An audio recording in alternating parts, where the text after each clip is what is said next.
पहला प्रश्न है रवि रोशन कुमार, शिक्षक, राजकीय मध्य विद्यालय माधोपट्टी, केवटी, दरभंगा से।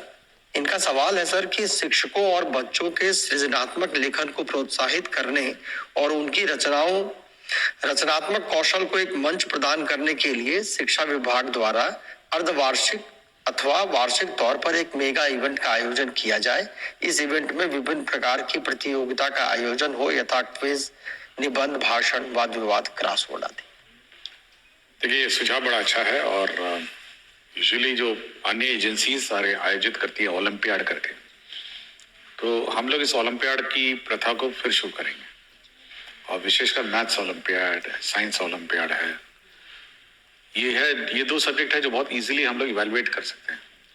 जहाँ तक वाद विवाद और एसे और राइटिंग है, ये इसमें इवेल्युएशन का बहुत कठिन प्रक्रिया है, बट उसका भी हम लोग रास्ता निकालेंगे। लेकिन हम लोग शुरू करेंगे पहले मैथ्स और साइंस से, जो इमीडिएटली हम लोग उसको ऑनलाइन एग्जाम लेंगे और उसके बाद रिजल्ट आ जाएगा। और भाषा है और जो वाद विवाद है, इसके लिए अलग से कार्यक्रम। बट मैं ज़रूर इस सुझाव से सहमत रखता हूँ और हम लोग कोशिश करेंगे कि जल्दी ही जल्द ये ऑनलाइन जो ओलंपियाड की प्रक्रिया है, ये क्लास 4, 5, 6, 7, 8, 9, 10 सबके लिए हम लोग आयोजित करेंगे।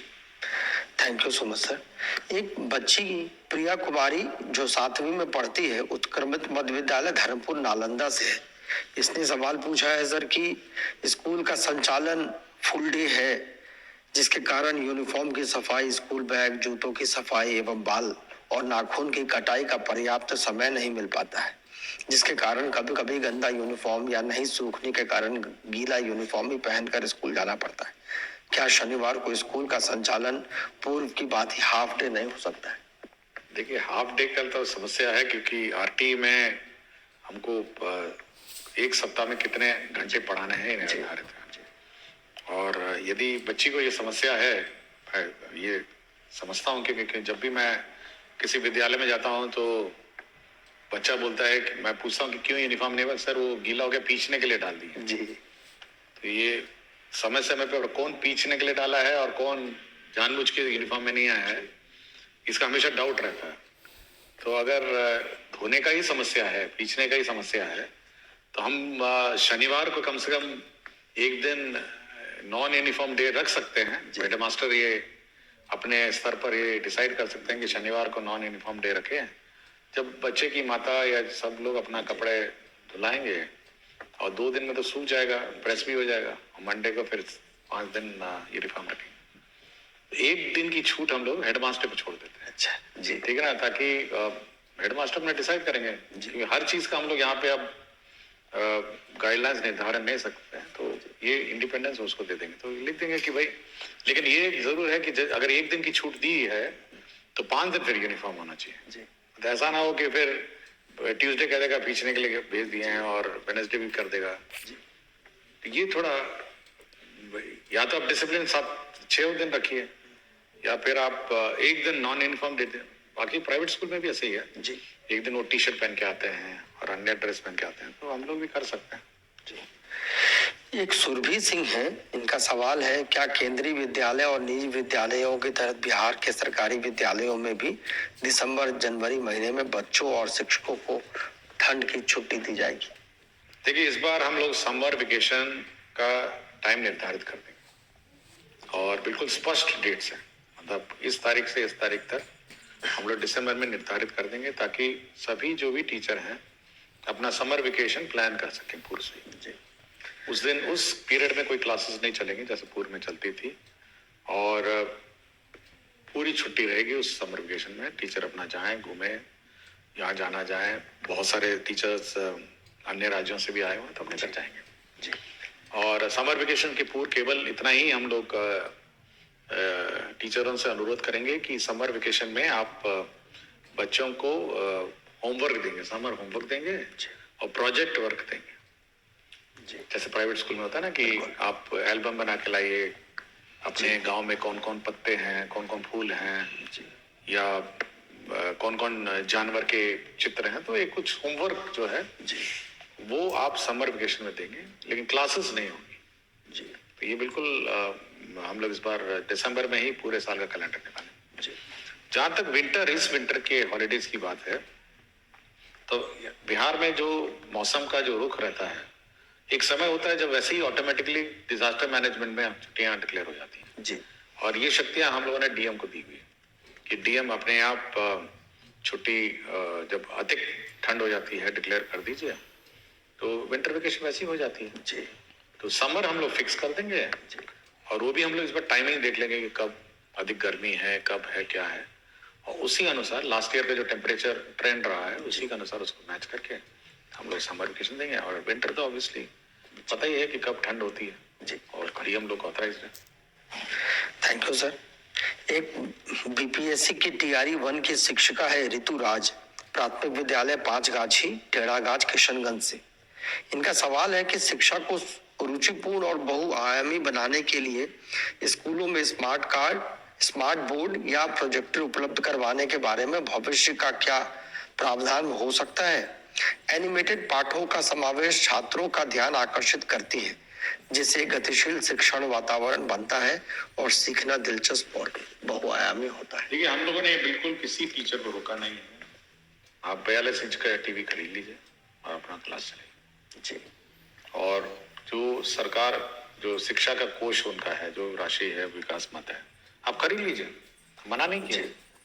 बाजार में अपना लोकल में जाइए, टीवी खरीद लीजिए, यूएसबी पेन ड्राइव लगाइए, कहाँ क्लास चला लीजिए।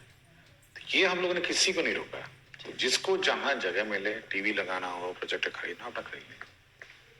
तो 50,000 से नीचे आता है टीवी जी, बड़ा बड़ा टीवी आता है, गांव में मिलता ही है, सब घरों में टीवी है। तो ये हेडमास्टर पर निर्भर है और स्कूल का मैनेजमेंट पर निर्भर है कि वो कैसे संचालन करें। हम लोगों ने किसी प्रकार का कोई रोक नहीं लगाया है। और जहां तक राज्य स्तर की बात है, हाँ, हम लोग कोशिश कर रहे हैं कि सब जगह स्मार्ट क्लासेस लगे, स्मार्ट बोर्ड लगे, बट मल्टीमीडिया टीचिंग जो टीवी के माध्यम से होती है वो तो खुद ही कर सकते हैं जी। एक प्रेम प्रकाश मिश्रा जी हैं, अध्यापक टीआरई 1 के हैं, उर्दू प्राथमिक विद्यालय मदनपुर औरंगाबाद में है। इनका सर सवाल है कि उर्दू विद्यालय में सामान्य शिक्षक के पदस्थापन के कारण बच्चों को पढ़ाने में बहुत परेशानियां आती हैं, क्योंकि सारी पुस्तकें उर्दू में हैं, हिंदी और अंग्रेजी छोड़ के, और उर्दू न आने के कारण गूगल ट्रांसलेट का उपयोग करना पड़ता है, जिसमें कई बार बहुत परेशानियों का सामना करना पड़ता है।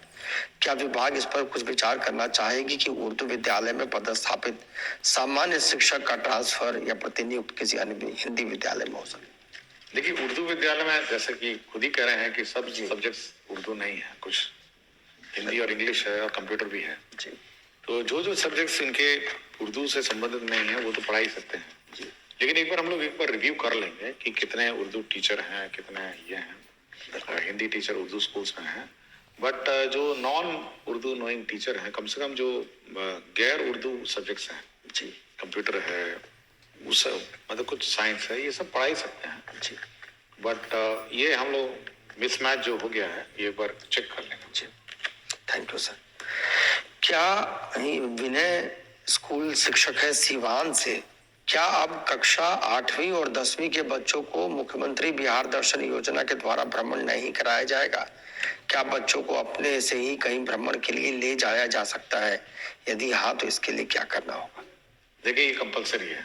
हर साल हम लोगों ने जो योजना मुख्यमंत्री परिभ्रमण योजना है, ये सभी के लिए लागू है और सभी को ही करना है जी। तो जो स्कूल छूट गए हैं, जिन का नहीं हुआ है, उनका हम लोग करा देंगे जी। और परिभ्रमण में हम लोगों ने बहुत ही क्लियर कहा है कि आपका पटना म्यूजियम है, बिहार म्यूजियम है जी, और जितने भी हमारे बिहार के दर्शनीय स्थल हैं वहाँ बच्चों को ले जाएंगे और बच्चों का भ्रमण कराएंगे। तो जो स्कूल छूट गए हैं वो हम लोग कंप्लीट करवा देंगे।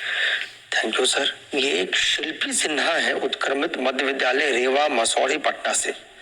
इनका प्रश्न है कि प्राथमिक से लेकर उच्च माध्यमिक तक सभी बच्चों के लिए विद्यालय का समय एक ही क्यों है? क्या प्राथमिक विद्यालय में बच्चों के समय में थोड़ा बदलाव किया जा सकता है, क्योंकि इन कक्षाओं के पाठ्यक्रम में बहुत अंतर है? अगर यह संभव हो तो इस पर कुछ विचार किया जाए। हमने पहले भी कहा कि मल्टी टाइम स्लॉट सिस्टम हम लोग लागू करने वाले हैं जी, और छोटे बच्चों के लिए अलग टाइमिंग और बड़े बच्चों के लिए अलग टाइमिंग, और ये छूट हम लोग हेडमास्टर को देंगे कि कौन क्लास में छोटे बच्चे पढ़ेंगे कौन क्लास में बड़े बच्चे पढ़ेंगे। तो ये छूट हम लोग देने वाले हैं जी। थोड़ा सॉफ्टवेयर में इसको अपडेट करने की आवश्यकता है, क्योंकि अटेंडेंस सिस्टम इलेक्ट्रॉनिक है जी। तो जैसे ही ये स्लॉट सिस्टम अपडेट हो जाएगा, हम ये लोग हेडमास्टर को ही ऑथराइज कर देंगे कि आप छोटे बच्चों के लिए अलग टाइम रखिए और बड़े बच्चों के लिए अलग टाइम रखिए। क्योंकि बड़े बच्चे, छोटे बच्चे खेल कूद, आर्ट, कल्चर, बाकी सब अन्य विद्याओं में करेंगे, और बड़े बच्चों का जो कोर्स वर्क है कुछ ज्यादा रहता है जी, उसका अलग टाइमिंग रहेगा। तो मल्टी टाइम स्लॉट सिस्टम हम लोग टाइम लागू करने वाले हैं जी। ये बहुत उपयोगी है सर। ये कुमार नरेंद्र है, प्रधानाध्यापक राजकीय मध्य विद्यालय वंशी पचड़ा तरियानी शिवहर से। इनका है कि सभी प्राथमिक और मध्य विद्यालय में एक कक्षा अलग से ब्रिज कोर्स का पूरे दिन चलाया जाए, जिसमें अधिकतम 20 चयनित बच्चों को 6 माह में निर्धारित लक्ष्य को प्राप्त कराकर उम्र सापेक्ष कक्षा से जोड़ने का कार्य किया जाए। यह कार्य उच्चतम कक्षा से करते हुए क्रमशः नीचे की कक्षा तक लाया जा सकता है और पूरे साल यह कार्य किया जाए, क्योंकि कई कारण से कुछ बच्चे पढ़ाई में सामान्य रूप से प्रगति नहीं कर पाते हैं और सामान्य कक्षा में उन पर व्यक्तिगत ध्यान देना शिक्षकों के लिए संभव नहीं हो पाता है। इस संबंध में विभाग की क्या योजना है? इसमें हम लोगों ने मिशन दक्ष चलाया और करीब 8 महीने इसको हम लोगों ने चलाया, और अब देखोगे टाइम टेबल में लास्ट टाइम मिशन दक्ष का भी टाइम स्लॉट था, लेकिन ना ही बच्चों ने रुचि लिया ना टीचर ने रुचि लिया जी। और क्योंकि जब सारे बच्चे चले जाते हैं बच्चे रुकते नहीं है, तो इसलिए मिशन दक्ष जो है उस टाइम स्लॉट में चला नहीं। और इस बार जो टाइम टेबल जो हम लोगों ने इशू किया है उसमें मिशन दक्ष का टाइम टेबल नहीं है। उसमें अब देखेंगे कि 3-15 के बाद रेगुलर क्लास ही है, बट मिशन दक्ष के लिए अलग क्लास नहीं है। हम लोगों ने ये कहा कि जो कमजोर बच्चे हैं वो हर क्लास के प्रथम 2 रो में बैठेंगे जी, first row and second row. बाकी जो सामान्य स्टैंडर्ड के बच्चे हैं वो पीछे बैठे, ताकि जो टीचर है वो उस पर नजर रखेगी कि सामने वाले 2 रो में बच्चे पढ़ रहे हैं नहीं पढ़ रहे। क्योंकि मैं जब भी इंस्पेक्शन में जाता हूँ जी, तो देखता हूँ सबसे कमजोर बच्चा सबसे पीछे बैठा रहता है, बिल्कुल, और सबसे चालाक बच्चा सबसे आगे बैठा रहता है, और पीछे जो बैठा रहता है वो दूसरी दुनिया में खोया रहता है। उसकी ना किताब रहती है, ना बैग रहता है, ना यूनिफॉर्म रहता है, ऐसा लगता है जैसे जबरदस्ती वो स्कूल में बैठा है जी। तो हम लोग इस प्रकार के बच्चों का प्रथम बेंच पे और सेकंड बेंच पे बैठिए। और प्रथम बेंच और सेकंड बेंच पे आजकल देखेंगे ना बहुत स्मार्ट और इंटेलिजेंट स्टूडेंट बैठते हैं, बिल्कुल, और बिल्कुल ध्यान देते हैं, बिल्कुल कॉपी वॉपी सब ठीक रहता है, यूनिफॉर्म। ये पीछे बैठे हैं जी, और ये कमजोर बच्चे आगे बैठे, ताकि कमजोर बच्चे अच्छे बच्चों से सीखें पहले तो, और टीचर की नजर रहेगी। पहले तो ये है। दूसरा, हम लोग ये व्यवस्था भी करने जा रहे हैं, जो हमारे स्कूल्स हैं ये 4-4:30 बजे खाली हो जाते हैं, 5 बजे तक तो स्कूल लॉक हो जाता है। और ये बहुत इंपॉर्टेंट एसेट है, मतलब ये शिक्षक जगत में बहुत इंपॉर्टेंट एसेट है एजुकेशन सिस्टम में। तो हम लोग चाहेंगे जो ग्रामीण क्षेत्र में जो लड़के हैं, जो पढ़े लिखे लड़के हैं, वो कुछ एक्स्ट्रा क्लासेस अगर ऑफ टाइम में ले सकें, और तो हम लोग इन बिल्डिंग्स को और इन क्लासरूम्स को उपलब्ध कराएंगे। और ये जो कमजोर बच्चे हैं, देखे गाँव में कमजोर बच्चे हैं, वो उसको पढ़ाने का कोशिश करेंगे। 5 बजे रात को, 6 बजे रात को, 7 बजे रात को हम लोग बिजली इन्वर्टर की व्यवस्था करेंगे। लेकिन ऑफ स्कूल आवर्स में अगर ये इस टाइप के जो स्थानीय लड़के हैं, प्राइवेट ट्यूशन बहुत लोग चलाते हैं, बिल्कुल, तो कुछ ऐसी कोई व्यवस्था कोशिश कर रहे हैं हम लोग कि ये जो कमजोर बच्चे हैं उनको अलग से 5, 6, 7 बजे रात को उनको पढ़ाया जाए। जब खेलने वेलने का समय खत्म हो जाए तो कुछ बैठ के 1 घंटा 2 घंटा पढ़ा जाए। हमारी इच्छा है कि बड़ी जल्दी से इसको ब्रिज को उसको कंप्लीट करना पड़ेगा। बहुत सारे हम लोग अभी इवैल्यूएशन हम लोगों ने किया है, तो बहुत सारे बच्चे हैं जो इस प्रकार पीछे पिछड़ गए अपने अपने क्लास में। तो पिकअप करके उसको कैचअप करना भी हमारे लिए अब चैलेंज है, और वही हम कोशिश कर रहे हैं कि 5 से 7 बजे रात को ट्यूशन कुछ फ्री में पढ़ेंगे, तो कुछ इसी प्रकार की कोई व्यवस्था हम लोग करें। बहुत हेल्पफुल है सर। ये गिरीश चंद्र जी हैं, विद्यालय अध्यापक हैं, उत्क्रमित मध्य विद्यालय बाभन गज पोठिया किशनगंज से। इनका है शिक्षा कोष पर डेली क्लास एक्टिविटी के रूप में कंपलसरी पाठ जोड़ा जाए, जिसमें प्रत्येक कक्षा में मासिक सिलेबस के अनुसार शिक्षकों के द्वारा क्या पढ़ाया जाना है का जिक्र हो। साथ ही प्रत्येक दिन पढ़ाए जाने वाले पाठों की जानकारी तस्वीर के साथ शिक्षकों के द्वारा खुद के आईडी से अपलोड करने की व्यवस्था होनी चाहिए। इससे गुणवत्तापूर्ण शिक्षा के प्रयास को और मजबूती मिलेगी। देखिए कितना आप अपलोड करवाइए हर चीज को। देखिए हम हमेशा चाहते हैं कि शिक्षक जो है मोटिवेटेड और अपनी स्वेच्छा से इंडिपेंडेंस है। जितना आप कहिएगा कि इधर जा रहे हैं तो वो भी अपलोड करिए, उधर जा रहे हैं अपलोड करिए, ये भी करिए तो अपलोड करिए, तो भाई ये तो आपको लोकल स्थानीय व्यवस्था है और हेडमास्टर और टीचर की कमेटी का व्यवस्था है। अभी हाल ही में मैं आरा गया था। आरा में एक स्कूल में मैंने देखा कि वहां पे दीवार पे ये लिखा हुआ है, मतलब पूरा का पूरा टाइम टेबल है कि सप्ताह में मतलब कौन सा क्लास का कब टाइम टेबल होना चाहिए, क्या चैप्टर होना चाहिए, पूरा लिखा हुआ है। और ये भी अंकित है कि वो चैप्टर ऑन टाइम है या पिछड़ गया है।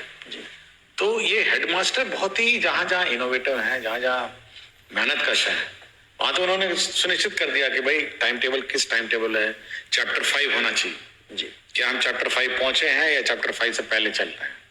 तो हर क्लास का हर टीचर का उसने पूरा मैपिंग किया हुआ था। तो ये हेडमास्टर और टीचर लोग अपना करें, और मेरे विचार से अगर स्कूल अपने एज अ टीम जी करेंगे तो ये हम लोग रोज, मैं बार बार बोलता हूँ, पुलिसिंग हमसे क्यों करवा रहे हैं, क्यों चेक करवाना चाहते हैं रोज।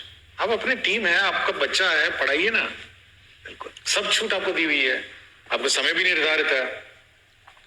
तो आप अपने मोटिवेशन से ये सब काम करिए और कोशिश करिए कि एक मॉनिटरिंग सिस्टम स्कूल में अपने इंटरनली भी बिल्ट हो।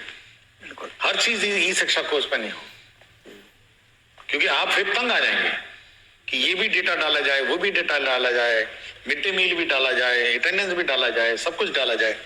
तो बाद में लोग शिक्षक ये कहने लगेंगे कि भाई हम लोग तो ई शिक्षा कोर्स को जवाब देते देते समय बीत गया, पढ़ाएंगे नहीं। हम तो कह रहे हैं पहले पढ़ाइए ना, पहले पढ़ाइए। हम तो बहुत लिमिटेड डेटा आपसे लेंगे ना, हर चीज का डेटा थोड़ा ना हम लोग ले रहे हैं आपसे।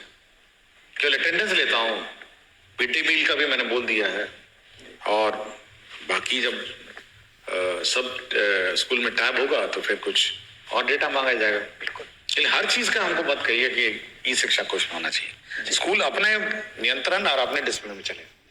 बिल्कुल सर। एक मोहम्मद वासिम अहमद है, ये उत्क्रमित हाई स्कूल रामनगर इस्माइलपुर भागलपुर से है। I request you to please give instructions to all the DOs and DPOs to release list for 6 residential training by Friday evening or on Saturday by 4 PM. ये तो फ्राइडे की बात कर रहे हैं, मैं कहता हूँ एक सप्ताह पहले होना चाहिए। बिल्कुल, सब परिवार को अपना प्लानिंग भी करना ना कि कहीं बाहर जाए, और मैंने ये भी कहा है कि अपने जिले में ही ट्रेनिंग हो जी, और बायोमेट्रिक भी हो। तो मैं चाह रहा हूँ, मैं कोशिश में हूँ कि सभी जो ट्रेनिंग है उनके अपने जिले में होंगी, और एक सप्ताह पहले कम से कम एडवांस सूचना होनी चाहिए। बहुत अच्छा है सर। इसमें एक महेश कुमार है, विद्यालय अध्यापक है, 9वीं 10वीं में पढ़ाते हैं सामाजिक विज्ञान। ये नवराष्ट्र विद्यालय पताही मुजफ्फरपुर से है। इस सामाजिक विज्ञान में बिहार टेक्स्ट बुक की जो बिहार टेक्स्ट बुक का 2005 के बाद के आंकड़े को अपडेट नहीं किया गया है, जिसके कारण 2024 में भी 2001 के जनगणना के जुड़े आंकड़े दिए गए हैं जो उपयोगी नहीं है। इसे 2024 तक अपडेट किया जाए और प्रत्येक वर्ष सभी किताबों को अपडेट किया जाए सर। ये तो हम लोग का डायरेक्शन है, हर वर्ष इसको अपडेट किया जाए जी। मैं एक बार चेक करा लूंगा, मेरी जानकारी में सब अपडेटेड किताबें हैं, और इस बार प्रिंटिंग से पहले हम सब चेक कर लेंगे अपडेटेड अपडेट हो। Thank you so much sir.